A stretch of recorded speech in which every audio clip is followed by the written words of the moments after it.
Napakagagaling po talaga ng mga pinadala ng Jacobs pang world class. Kita nyo naman po ito. Ayan po, nagpapalaki po ng katawan si Sandy. Yun ang isa yan. Yan ang nagdi-gym. Wala, ganyan lang, hindi ko panlalaban. Ito ang panlaban ko.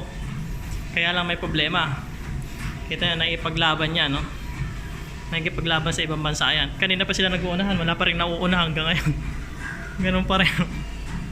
Oh, pares pantay pa rin eh. Pero pinipilit ni Serenan. Mananalo yan. Bibilisan niya yan mamaya.